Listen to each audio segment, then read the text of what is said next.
5 जुलै शनिवारी रोजी म्हणजेच आषाढी एकादशीच्या पूर्वसंध्येला ठाणे जिल्ह्यातील म्हसकळ या ठिकाणी असलेल्या जीवन संवर्धन या अनाथ आश्रमात जाणता प्रतिष्ठान महाराष्ट्र राज्य एनजीओ मार्फत आरोग्य तपासणी व औषधोपचार शिबिर संपन्न झाले।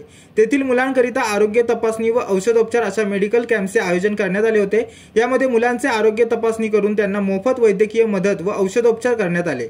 आजची मुले ही उद्याच्या राष्ट्राचे भविष्य आहेत हे जाणूनच गतवर्षीप्रमाणे याही वर्षी जीवन संवर्धन अनाथ आश्रमातील मुलांची आरोग्य तपासणी होऊन त्यांना योग्य औषधोपचार मिळण्यासाठी जाणता प्रतिष्ठान महाराष्ट्र राज्य एनजीओ मार्फत विनामूल्य सेवा पुरवण्यात आली। या प्रसंगी जाणता प्रतिष्ठान महाराष्ट्र राज्य अध्यक्ष प्रभाकर तामणकर, महिला अध्यक्ष ललिता मोरे, आरोग्य शिबिराची जबाबदारी घेणारे जाणता प्रतिष्ठानचे सचिव राम चव्हाण आणि डॉक्टर शोभा पाटील, त्यांच्यासोबत स्नेहा अय्यर तसेच शिबिराचा कार्यभार सांभाळणारे रोहित महाले, सर्व मुलांना हसत खेळवत आनंदमय वातावरण निर्मिती करणारे गणेश टिकम इत्यादी सर्व मान्यवर उपस्थित होते। या आश्रमातील मुलांचे आरोग्य अबाधित राहावे यासाठी विविध प्रकारच्या सेवा पुरवण्यासाठी आश्रमाचे विश्वस्त नंदन कुलकर्णी, श्रीपाद कुलकर्णी आणि त्यांचे सर्व सहकारी यांनीही विशेष मेहनत घेत आरोग्य शिबिर संपन्न करण्यास मोलाचे सहकार्य केले। Bureau report, Janshakti, Titwala.